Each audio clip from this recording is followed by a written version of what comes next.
Well, it's called Forbes Tate Partners, and he is a partner, and that's Doug Usher. We're going to talk a little bit, if we can, about President Biden. And is this a week that might put some energy into a presidency that seems to have lost that energy that it brought during the campaign? So let's bring Doug in and get a chance to visit with him.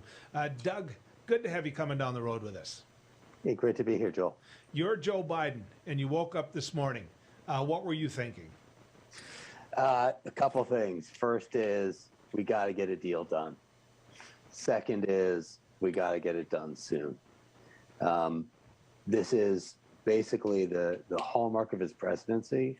His reason for being here is being able to do a deal, and he needs to get this done if he wants to both do well in his presidency, but also have a chance in the midterms. I'm curious because there's two people that keep getting brought up, even though there's 52 others that can completely change the face of this infrastructure bill. But the two that get brought up come from the majority, Sinema and Manchin. Everybody sees that play out all the time. There are things during the Trump presidency that Joe Biden agreed to. It's just with lesser amounts than what's being pushed now. And it seems that the Democrats, which I hail from that side of the aisle, aren't going back to what they know he supports in the first place. And I'm curious what your take on that is. Well, politics is complicated, is the bottom line. And just because things worked in the past administration doesn't mean people can't change their minds in the next administration because they think they can get more or think they can stop other things from happening that they wanted before. But your point about Sinema and Senator Sinema and Manchin, as President Biden puts it, when you have a 50-50 Senate, every Democrat is the president.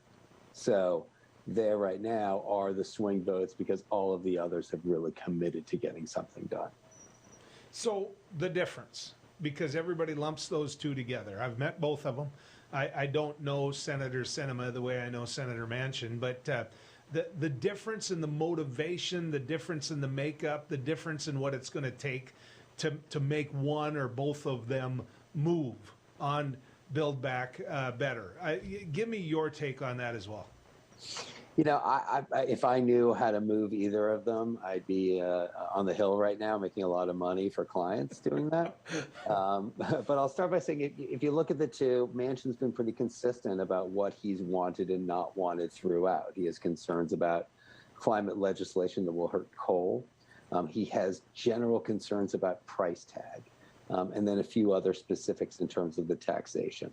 I think Senator Sinema has been a little bit more mavericky, if you will, coming from the state of Arizona, with a little bit of switching here and there in terms of what she wants. So it's hard to say what exactly will move them, but it's clear they've already, chalked up a pretty big victory since they've moved well off of the $3+ trillion number they were talking about and moved into the 1.8 or 1.9 to 2.2 trillion dollar package. How big of a factor is it that Senator Manchin hails from a state that over 35% of the people, 35% of the majority of people voted for Donald Trump versus Joe Biden? This is a red state. It's a hugely red state. And of course, there have been rumors flying about Senator Manchin switching parties or going to independent. He is really an incredible exception.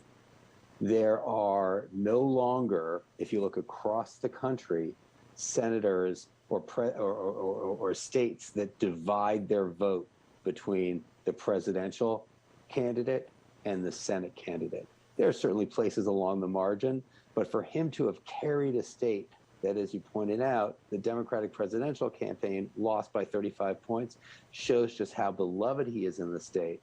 And also what a powerful political figure is, but frankly, one that is rarer and rarer in American politics today, but it gives him that much more strength. Well, to back up exactly what you just said, I'm the brother of Heidi Heitkamp. So trust me, I know exactly what you're getting at. Senator Sinema, this is a state that's gone purple, Arizona, and some might even say leaning a little more blue. What price does she play for basically blocking what the Democrats are trying to push with their agenda? The reality is her election is until 2024. And if you sort of take a look at Arizona, it's a closed state. It's a state that rewards free thinking and independent thinking. So, I can't advise her on her own politics.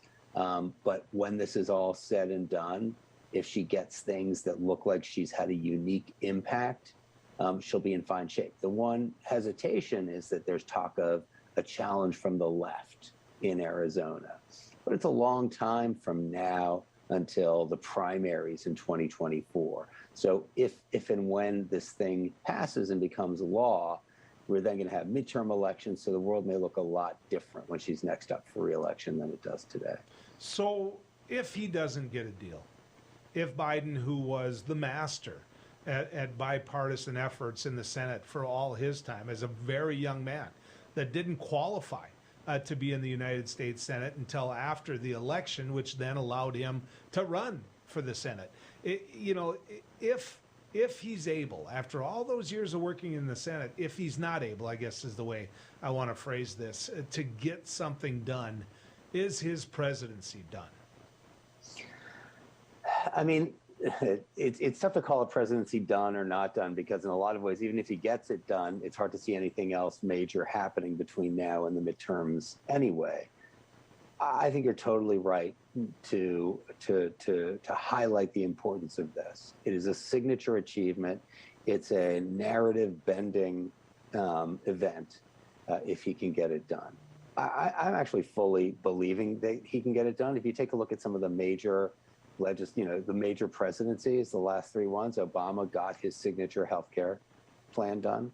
Donald Trump got his signature tax cut done. And I'm presuming that Joe Biden will get his signature infrastructure plan done. And by the way, in all three of those cases, they were all devastated in the first midterm election. Yeah, which tells you something, that they've got to get it done now. Yeah, absolutely. They've got to get it done before the midterms.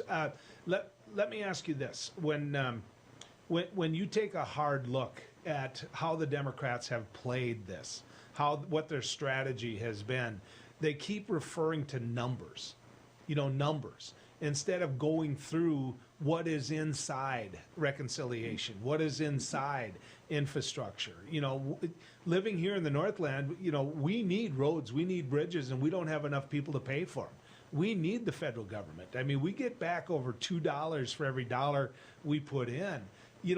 Nobody's talking about what's in it. Medicare, Medicaid, instead of saying $3 trillion, $1.5 trillion. Have the Democrats played this about as poorly as what they can? Well, I think Democrats always play things poorly, unfortunately, compared to Republicans. We tend, and I come from that side of the aisle as well, we tend to be too wonkish. We tend to list things. I got to be honest, even if we talked about the programs, it still would feel like a wonkish bulleted list, right?